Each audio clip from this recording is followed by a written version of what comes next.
பாத்திரத்தில் தேவையான அளவுக்கு எண்ணெய் விட்டுக்கலாம்.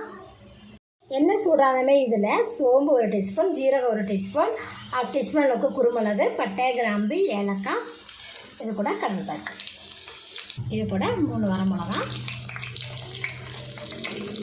எண்ணெயில் பொரிஞ்சதுமே 2 பெரிய வெங்காயத்தை கட் பண்ணி வச்சுருக்கோம், அதில் சேர்த்துக்கலாம். வெங்காயம் பாருங்க இந்த அளவுக்கு நல்லா வதங்கி வரும்போது இது கூட 2 டீஸ்பூன் அளவுக்கு நான் இஞ்சி பூண்டு விழுது ஆட் பண்ணிக்கிறேன். பச்சை வாசம் போகிற அளவுக்கு வதக்கி விட்டுக்கலாம். இஞ்சி பூண்டு விழுது சேர்த்து நல்லா வதக்கி விட்டதுக்கப்புறம் லோ ஃப்ளேமில் வச்சுட்டு இது கூட நம்ம மசால் பொடிகள் ஆட் பண்ணிக்கலாம். மசால் பொடிகள் பார்த்திங்கன்னா மஞ்சள்தூள் பார்த்திங்கன்னா 1/2 டீஸ்பூன் அளவுக்கு, மிளகாத்தூள் காரத்துக்கு ஏற்றபடி, கரம் மசாலா 2 டீஸ்பூன், மல்லித்தூள் 3 டீஸ்பூன்.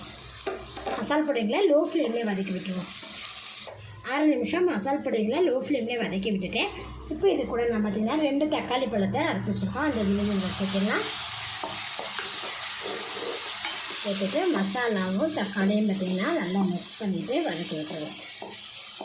அரைச்சத்தூள் தக்காளி விழுது பாருங்கள் நல்லா வதங்கி எண்ணெய் பார்த்திங்கன்னா பிரிஞ்சு வந்துட்டுருக்கு. இப்போ இது கூட பார்த்திங்கன்னா நான் 1 கிலோ அளவுக்கு சிக்கன் பார்த்திங்கன்னா மஞ்சளும் உப்பும் போட்டு வாஷ் பண்ணி எடுத்து வச்சுருக்கேன், அதை இதில் சேர்த்துக்கலாம்.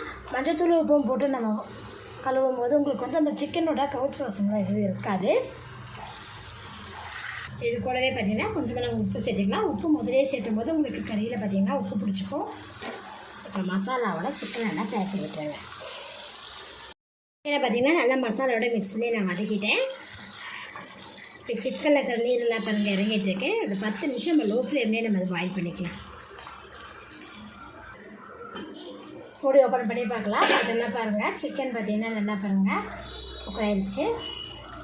இப்போ இது கூட பார்த்திங்கன்னா நான் கொஞ்சமாக கஸ்தூரி மெத்தி ஆட் பண்ணிக்கிறேன். கூடவே பார்த்திங்கன்னா 1/2 டீஸ்பூன் அளவுக்கு ஜீரகத்தூள், 1/2 டீஸ்பூன் அளவுக்கு குருமிளகுத்தூள் சேர்த்திக்கலாம். இது கூடவே பார்த்திங்கன்னா நான் கொஞ்சமாக சால்ட் ஆட் பண்ணிக்கிறேன். சால்ட்டு பார்த்திங்கன்னா கொஞ்சம் கம்மியாக இருந்துச்சு, அதனால் சேர்த்திருக்கேன். ஜீரகத்தூள் இதெல்லாம் சேர்த்துட்டு விட்டு கலந்து விட்டுருவோம். எண்ணெயெல்லாம் பார்த்திங்கன்னா நல்லா பிரிஞ்சு வந்துடுச்சு. சிக்கனும் பாருங்கள் நல்லா மசாலா பிடிச்சி பார்த்திங்கன்னா நல்லா சூப்பராகவே குக் ஆகிடுச்சு. இப்போ இதை கூட பார்த்திங்கன்னா நான் பொடியாக நறுக்கி வச்சுக்கிறேன், கொத்தமல்லி தழைகள் ஆட் பண்ணிடுவோம்.